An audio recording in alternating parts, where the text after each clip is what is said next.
Hello. तो क्या हाल चाल है सब लोगों के। आज हम बात करेंगे जो दूसरा लेबर कोड है, code on occupational health safety and working conditions, उसके बारे में। उसके अंदर कौन कौन से लॉ आते हैं, उसके द्वारा कौन कौन से 13 जो एक्ट हैं वो रिपील किए गए हैं। ठीक है। जो एक्ट रिपील किए गए हैं उनके हिसाब से सबसे लेंदी कोड है, सबसे बड़ा कोड है। ठीक है, 13 एक्ट इससे रिपील हो रहे हैं, कौन कौन से हो रहे हैं उनको हम देखेंगे। ठीक है, उसके पहले एक जो सैड न्यूज आज आई है उसकी बात कर लेते हैं थोड़ी सी। जो मशहूर अभिनेता इरफान खान का निधन हो गया है। तो वो कितने अच्छे व्यक्तित्व थे और कितने शानदार एक्टर थे, ये तो कोई बताने की जरूरत नहीं है। उनकी पर्सनालिटी किसी इंट्रोडक्शन की मोहताज नहीं है। तो मैं अपने इस चैनल के माध्यम से उनको श्रद्धांजलि देना चाहूँगा। और आप सबसे ये कहूँगा कि देखिए, टाइम से बड़ा कुछ नहीं है। आज ये आपके पास है तो ज़रूर कुछ ऐसा कीजिए जिससे आपको याद रखा जा सके, क्योंकि अगर ये नहीं रहा तो आप चाहकर भी कुछ नहीं कर पाएंगे। Do something before it's too late. जल्दी कुछ कीजिए, कहीं देर ना हो जाए, क्योंकि उसके बाद आप चाह के भी कुछ नहीं कर सकते। तो समय की इज्जत कीजिए। ठीक है, चलिए बात करते हैं हम occupational health safety and working conditions code की। तो इस कोड के द्वारा जो है ये एक्ट अभी स्टैंडिंग कमेटी के पास है, संसद में पेश पेश किया गया और वहां से स्टैंडिंग कमेटी में भेजा गया है। ठीक है। इसके द्वारा कौन कौन से एक्ट जो है वो रिपील हो रहे हैं। इसके द्वारा जो एक्ट रिपील हो रहे हैं वो है factories act 1948, mines act 1952, dock workers act 1986, building and other construction workers act 1996, plantation labour act 1951, contract labour act 1970, inter state migrant workman act 1979, working journalist and other newspapers employ act 1955, working journalist act 1958, motor transport workers act 1961, sales promotion employees act 1976, beedi and cigar workers act 1966, cine workers and cinema theatre workers act 1981। तो आप ये देख रहे हैं, in act के माध्यम से PDF के रूप में आपको टेलीग्राम ग्रुप पे मिल जाएगा।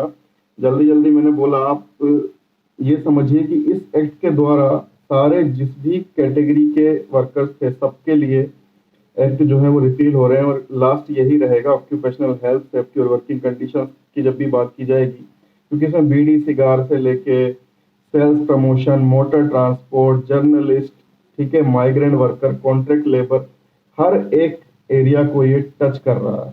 ठीक है, यहाँ तक कि सिने वर्कर और सिनेमा थिएटर वर्कर से भी रिलेटेड जो है वो इससे इसी कोड में है। तो पूछा जा सकता है कि सिने वर्कर से रिलेटेड कोड जो एक्ट है वो कौन से कोड में आ रहा है, तो वो occupational health safety and working conditions में है। ठीक है, इसमें से हमने फैक्ट्रीज एक्ट 1948 जो इस कोड का सबसे इंपॉर्टेंट एक्ट है वो पढ़ा हुआ है। ठीक है, इसके बाद हम आज बात करते हैं कॉन्ट्रैक्ट लेबर एक्ट 1970 की। ठीक है, कॉन्ट्रैक्ट लेबर एक्ट जो है एबॉलिशन एंड रेगुलेशन 1970, उसकी हम बात करते हैं, क्योंकि जैसा कि मैंने आपसे कहा था कि इन कोड्स में जो जो भी आ रहे हैं एक्ट वो भी इम्पोर्टेंट है और ये कोड भी इम्पोर्टेंट है। तो पहले हम एक एक करके जो एक्ट है इम्पोर्टेंट वो पढ़ेंगे। ठीक है, अनइम्पोर्टेंट नहीं, सारे नहीं, जो जो इम्पोर्टेंट है, जैसे फैक्ट्रीज एक्ट पढ़ा, कॉन्ट्रैक्ट एक्ट पढ़ेंगे। ठीक है, कॉन्ट्रैक्ट लेबर, तो जो जो इम्पोर्टेंट है वो पढ़ेंगे और फिर उसके बाद में एक्ट पढ़ेंगे कि क्या क्या चेंजेस आए हैं, क्योंकि जो इम्पोर्टेंट एक्ट है उनसे भी पूछा जा सकता है कि वो उनमें क्या था और अब इस कोड में क्या है। ठीक है, तो हम बात करते हैं इस एक्ट की, contract labour abolition and regulation act 1970। तो होल ऑफ गवर्नमेंट पे लागू हुआ। ठीक है, और ये किस किस पे, होल ऑफ इंडिया पे लागू हुआ, किस किस पे अप्लाई होगा। 20 या 20 से ज्यादा कॉन्ट्रैक्ट लेबर जिस एस्टेब्लिशमेंट में काम कर रही हैं उस एस्टेब्लिशमेंट पे लागू होगा, या 20 या 20 से ज्यादा जो कॉन्ट्रैक्टर वर्कमैन को अप्लाई कर रहे हैं, लगा रहे हैं, ठीक है, उन पे लागू होगा। तो चाहे कॉन्ट्रैक्टर हो चाहे एस्टेब्लिशमेंट, दोनों के लिए है।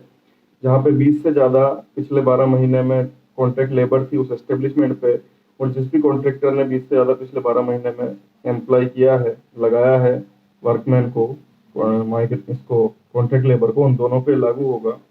ठीक है, ये लागू किस पे नहीं होगा, जिसका जो नेचर ऑफ वर्क है वो इंटरमिटेंट हो या कैजुअल नेचर का हो।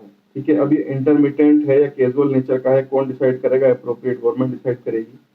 ठीक है, और उसने कहा है कि जो भी काम 120 दिन से ज़्यादा हो रहा है अगर 12 महीने में, तो उसको हम इंटरमिटेंट या कैजुअल नेचर नहीं मानेंगे, मीन्स उस पर अप्लाई होगा।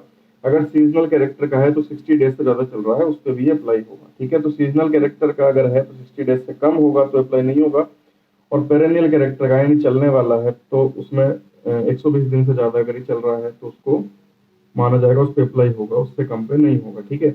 अब डेफिनेशन की हम बात करते हैं तो अप्रोप्रिएट गवर्नमेंट, तो जैसा कि आपको पता है जो सेंट्रल गवर्नमेंट के जितने भी अथॉरिटीज से चलते हैं वो सेंट्रल गवर्नमेंट उनकी अप्रोप्रिएट गवर्नमेंट होती है और बाकी के लिए स्टेट गवर्नमेंट होती है, ठीक है। कॉन्ट्रैक्ट लेबर इसमें किसको कहा जाएगा? कॉन्ट्रैक्ट लेबर जो भी किसी कॉन्ट्रैक्टर के थ्रू विद और without knowledge of principal employer employ किए गए हैं उनको हम कॉन्ट्रैक्ट लेबर कहेंगे, ठीक है। कॉन्ट्रैक्टर किसको कहा जाएगा? कोई भी पर्सन जो सप्लाई मीन्स गुड्स मटेरियल इनकी सप्लाई ही नहीं, सिर्फ वो वर्कमैन उसमें एम्प्लॉय करता है किसी एस्टेब्लिशमेंट के लिए, सब कॉन्ट्रैक्टर भी इसमें इंक्लूड है, उसको हम कॉन्ट्रैक्टर कहेंगे। कंट्रोल्ड इंडस्ट्री किसको कहेंगे? कैसी इंडस्ट्री जिसमें यूनियन गवर्नमेंट के द्वारा उसको कंट्रोल किया गया है किसी सेंट्रल एक्ट के द्वारा पब्लिक इंटरेस्ट में, ठीक है, उसको हम कंट्रोल्ड इंडस्ट्री कहेंगे। एस्टेब्लिशमेंट किसको कहेंगे? जो कोई भी एस्टेब्लिशमेंट, कोई भी ट्रेड बिजनेस हो सकता है या किसी भी गवर्नमेंट या लोकल अथॉरिटी से चल रही है, ठीक है, उसको हम कहेंगे। प्रेस्क्राइब्ड मीन्स जो भी रूल्स इसमें हैं उनके लिए प्रेस्क्राइब्ड है। प्रिंसिपल एम्प्लॉयर किसको कहा जाएगा? प्रिंसिपल एम्प्लॉयर फैक्ट्रीज एक्ट में फैक्ट्रीज एक्ट के हिसाब से देखा जाएगा, माइंस में माइंस एक्ट के हिसाब से, प्लांटेशन एक्ट के हिसाब से, ठीक है। और कहीं पे अगर ये सबसे नहीं अप्लाई हो रहा है तो जो सेंट्रल गवर्नमेंट ने अथॉरिटी वहां पे असाइन की है सुपरविजन के लिए, स्टेट गवर्नमेंट ने तो उसने असाइन की है या कोई लोकल अथॉरिटी है, ठीक है। अगर ये सब भी नहीं है तो जो बंदा सुपरविजन कर रहा है वही एम्प्लॉयर कहा जाएगा, ठीक है। वेजेस के लिए इसमें कहा गया जो भी पेमेंट ऑफ वेजेस 1936 में बताया गया। वर्कमैन के लिए इसमें कहा गया जो भी skilled, semi skilled, unskilled, supervisory, clerical किसी भी वर्क में लगाया गया है उसको वर्कमैन हम कहेंगे, ठीक है। कब वर्कमैन नहीं कहेंगे? जब वो एक मैनेजरियली एडमिनिस्ट्रेटिव कैपेसिटी में लगाया गया है या 500 रुपए से ज्यादा उसकी पेमेंट है। उस टाइम पे एक्ट तो ऐसा कहा गया था कि सुपरवाइजरी कैपेसिटी में, मैनेजर कैपेसिटी में है और 500 रुपए पर मंथ से ज्यादा उसकी पेमेंट है और किसी भी तरीके से उसको जो है जो एरिया है एस्टेब्लिशमेंट का उससे बाहर नहीं लगाया गया, मीन्स उसके अंदर होना चाहिए, ठीक है, और मैनेजरियल कैपेसिटी में नहीं होना चाहिए, ठीक है। अब इसके अगले चैप्टर की हम बात करते हैं तो इसका जो अगला चैप्टर है वो एडवाइजरी बोर्ड्स का। तो सेंट्रल एडवाइजरी बोर्ड में 11 मेंबर से लेकर 17 मेंबर के बीच में होने चाहिए, 11 से कम नहीं होने चाहिए, 17 से ज्यादा नहीं होने चाहिए, ठीक है। एक चेयरमैन रहेगा सेंट्रल गवर्नमेंट के द्वारा, एक जो चीफ लेबर कमिश्नर है वो इसका मेंबर रहेगा, ठीक है। ये जो मेंबर्स हैं इनमें एम्प्लॉयर दोनों के सेम होने चाहिए नॉमिनेशन से, ठीक है। और बाकी एक एक जो भी है कोल इंडस्ट्री का, रेलवे का, माइनिंग का, कॉन्ट्रैक्टर्स का, वर्कमैन का, सबका रहना चाहिए और उसमें एम्प्लॉयर दोनों के बराबर रहने चाहिए, ठीक है। जो भी नॉमिनेट करेगी गवर्नमेंट उस हिसाब से करेगी कि सेम उनका रिप्रेजेंटेशन होना चाहिए। इसी तरीके से स्टेट एडवाइजरी बोर्ड होगा, इसमें 9 से 11 के बीच में होने चाहिए, ठीक है। ये सब नंबर बदल जाएंगे कोड के हिसाब से क्योंकि वहां पे 13 एक्ट है, ये यहाँ पे अकेला एक्ट है, इसलिए हमको ये नंबर भी ध्यान रखना है, वो भी ध्यान रखना है क्योंकि दोनों में से किसी से ही पूछ सकता है, ठीक है, इसीलिए हम इसको अलग से पढ़ रहे हैं। स्टेट बोर्ड में 9 से 11 होने चाहिए, एक चेयरमैन होगा स्टेट गवर्नमेंट के द्वारा, एक लेबर कमिश्नर होगा, ठीक है, जो इसका मेंबर होगा, और बाकी जो भी है स्टेट गवर्नमेंट जिस हिसाब से नॉमिनेट करेगी उसमें एम्प्लॉय और एम्प्लॉयर का सेम होना चाहिए रिप्रेजेंटेशन, ठीक है। इसके बाद में ये जो बोर्ड है ये अपने हिसाब से कमिटीज बना सकते हैं किसी स्पेशल पर्पस के लिए और वो कमिटियां स्वतंत्र हैं फिर अपना प्रोसीजर खुद देखने के लिए। उनको फीस अलाउंस भी दिए जाएंगे जिस तरीके से ये लोग डिसाइड करेंगे। फीस अलाउंस कब नहीं मिलेंगे? अगर कोई ऑलरेडी गवर्नमेंट का ऑफिसर है उसको अलाउंसेस नहीं मिलेंगे इसके मीटिंग्स के लिए, ठीक है। इसके बाद हम बात करते हैं कि इसके अंदर जो रजिस्ट्रेशन होगा एस्टेब्लिशमेंट का वो किस तरह होगा। गवर्नमेंट एक गजट निकाल के बता देगी कि भाई इतने टाइम में आपको अप्लाई करना है इस इंस्पेक्टर के पास में, ठीक है, या इस बंदे के पास में, तो वहां पे वो अप्लाई हो जाएगा और उसके हिसाब से वो देखेगा कि भाई रजिस्ट्रेशन जो है, जो कंडीशन है सब तरीके से सही है और फिर वो उनको रजिस्टर करेगा। इसका रिवोकेशन किस तरह होगा? अगर आपने कोई जानकारी छुपाई है, ठीक है, या फिर आपने कोई मिस इंटरप्रिटेशन कुछ गलत बताया है या छुपाया है, ठीक है, कोई भी एक्ट, तो आपको मौका दिया जाएगा। कोई भी कंडीशन, कोई बात आपने छुपाई है या गलत बताइए तो उसका आपको मौका दिया जाएगा सही करने का। अगर आप फिर भी नहीं कर पाते हैं तो एप्रोप्रिएट गवर्नमेंट के नियम के हिसाब से आपका रजिस्ट्रेशन जो है वो हटा लिया जाएगा। ठीक है, फिर इसका इफेक्ट क्या होगा कि आप फिर वो जो टाइम पीरियड उसका खत्म हो जाएगा। उसने बोल दिया कि अगर आप नहीं इसको जस्टिफाई करते हो तो इतने टाइम पीरियड के बाद आपका रजिस्ट्रेशन खत्म हो जाएगा। उसके बाद फिर आप किसी कॉन्ट्रैक्ट लेबर को एम्प्लॉय नहीं कर पाओगे। ठीक है, ये हो जाएगा। इसके बाद क्या है कि लाइसेंसिंग कॉन्ट्रैक्टर्स की किस तरह होगी। एक लाइसेंसिंग ऑफिसर नियुक्त कर दिया जाएगा। वो लाइसेंसिंग ऑफिसर जो है वो कॉन्ट्रैक्टर्स को लाइसेंस देगा। कॉन्ट्रैक्टर उसके पास आवेदन करेंगे, वो अपने हिसाब से उनको देखेगा, ठीक है, कि आवेदन किस तरह का है। फिर वो उनको लाइसेंस देगा। फिर लाइसेंस देने के बाद में जो है वही बात है, यहाँ भी लाइसेंस वापस भी लिया जा सकता है अगर कुछ आप छुपाते हो। ठीक है, या फिर आप गलत करते हो, या फिर आप कुछ गलत बताते हो। ठीक है, या फिर जो इस एक्ट की कंडीशन है उनसे अलावा कोई काम उससे आप करवा रहे हो, या फिर जो प्रोविजन है उनका आप ध्यान नहीं रख रहे हो, तो वापस भी लिया जा सकता है। ठीक है, और अगर ऐसा कुछ नहीं है और आपका लाइसेंस खत्म हो गया तो आप रिन्यू भी करवा सकते हो। जो भी कॉस्ट है उसके आधार पर आप रिन्यू भी करवा सकते हो।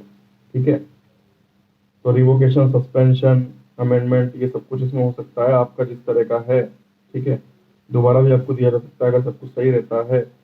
जो भी इस तरह की अपील है, ठीक है, कॉन्ट्रैक्टर से रिलेटेड, या फिर अ, कोई भी वर्कमैन अपील करना चाहता है तो 30 डेज के अंदर उसको अपील करनी है। ठीक है, और अगर उसके बाद वो करता है तो उसको बताना पड़ेगा कि वो क्यों अपील जो है लेट कर रहा है। ठीक है, अगर कोई इस तरह का है कि वहां पे इंस्पेक्टर का भी रिटर्न में जाना चाहिए तो 60 डेज के अंदर उसको अपील कर देनी है जब से वो दिक्कत हुई है। ठीक है, अब ये कहाँ कहाँ पे आप इनको लगा सकते हो और फिर उसके लिए क्या क्या कंडीशंस हैं। तो कैंटीन्स में अगर आपको लगाना है, ठीक है, तो कैंटीन्स में आपको ध्यान रखना होगा कि जैसा भी लगाया गया है वहाँ पे अच्छी सारी सुविधाएं होनी चाहिए। ठीक है, कैंटीन कब से खुलेगी, उसमें क्या क्या रहेगा, उसका टाइम टेबल क्या रहेगा, फूड स्टफ क्या रहेगा, वो सब पहले बताया जाना चाहिए।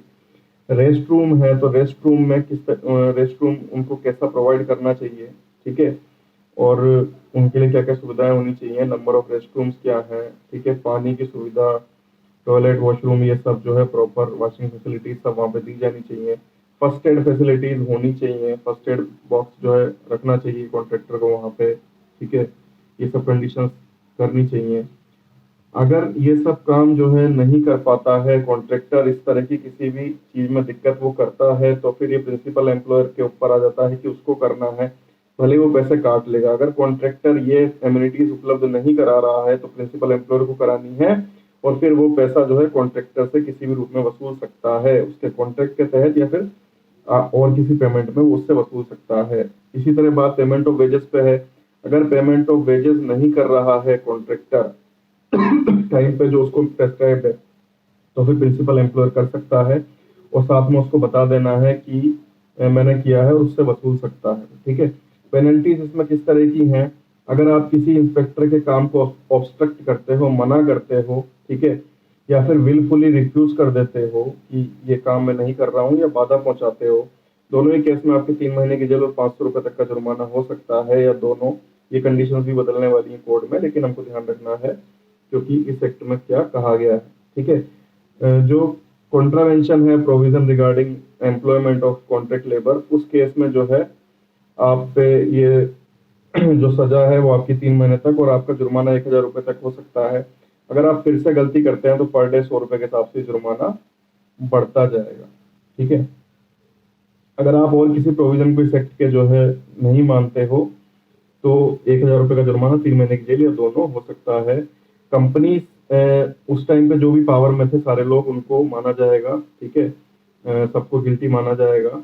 अगर वही दो चीजें हैं वो प्रूव कर देते हैं कि उनकी जानकारी के बिना हुआ है, या फिर उन्होंने गवर्नमेंट के हिसाब से पूरा काम करने की कोशिश की थी और फिर भी नहीं हो पाया, तो तभी छूटे, वरना उनको दोषी माना जाएगा। जितने भी लोग पावर में थे सबको। इसके रूप में कंपनी किसको माना जाएगा, जो भी बॉडी है, ठीक है, इंक्लूड्स ए फर्म और अदर एसोसिएशन ऑफ इंडिविजुअल्स, सबको कंपनी के रूप में माना जाएगा। Director means A partner in the firm. ठीक है, तो ये सारी चीजें हैं। इसके बाद आता है इंस्पेक्टिंग स्टाफ। तो जो भी गवर्नमेंट है, अप्रोप्रिएट गवर्नमेंट, वो गजट के द्वारा किसी को भी बना सकती है, जिसको भी उसको सही लगता है उसको वो बना सकती है। और वो क्या क्या कर सकता है, एंटर कर सकता है रीजनेबल आवर्स में, एग्जामिन कर सकता है, रिक्वायर कर सकता है, सीज कर सकता है, या और कोई भी पावर जो उसे दी गई है उनको एक्सरसाइज वो कर सकता है। रजिस्टर आपको किस तरह मेंटेन करने हैं वो सब इसमें है कि इस तरीके से आपका पूरा होना चाहिए, उनको वो चेक कर सकता है, ठीक है। और इससे जो रिलेटेड हैं जितने भी प्रोविजंस उनको फॉलो करवा सकता है। और जो भी जैसे स्पेशली कुछ माइंस का, प्लांटेशन का कुछ और कहीं पे है जो इस एक्ट के तहत नहीं आ रहा, तो फिर वहां पे उन्हीं के रूल जो है होंगे, पालन होंगे। और स्पेशल केसेस में एग्जेम्प्ट कब किया जाएगा, क्षमा कब किया जाएगा, जैसे कोई भी गवर्नमेंट ऑफिसर है और उसने गवर्नमेंट के गुड फेथ में कोई काम किया है उसके इस प्रोविजन के हिसाब से, इस एक्ट के प्रोविजन के हिसाब से, तो उसको जो है माफ कर दिया जाएगा। कोई भी गवर्नमेंट आदमी या कोई भी गवर्नमेंट अथॉरिटी अगर गुड फेथ में गवर्नमेंट कोई काम करती है तो वो माफ है, ठीक है। और गवर्नमेंट चाहे तो किसी भी टाइम पे गजट निकाल के किसी पर्टिकुलर संस्थाओं को माफ कर सकती है कि प्रोविजन इन पर लागू नहीं होंगे, ठीक है। पार्ट ऑफ एक्ट या फिर पूरा एक्ट हटा सकती है। पावर टू एग्जेम्प्ट गवर्नमेंट के पास है, power to remove difficulties government के पास है, power to give directions central government state government को टाइम टाइम पे दे सकती है डायरेक्शंस, और पावर टू मेक रूल्स। जितने भी इसमें प्रोविजंस हैं सबको वो चेंज कर सकती है, हटा सकती है, बदल सकती है। इंस्पेक्टरी क्वालिफिकेशन जो भी कुछ वो चाहे, किस तरह की कमेटी होंगी, किस तरह के एडवाइजरी बोर्ड होंगे, सब कुछ वो कर सकती है, ठीक है। तो ये है contract labour abolition and regulation act 1970, ठीक है। तो ये बहुत ही इंपॉर्टेंट कोड है और एक्ट है जिसके बारे में आगे भी हम बात करेंगे, occupational health safety and working conditions code की, ठीक है। तो बहुत ध्यान रखिएगा। Stay home, stay safe, good bye.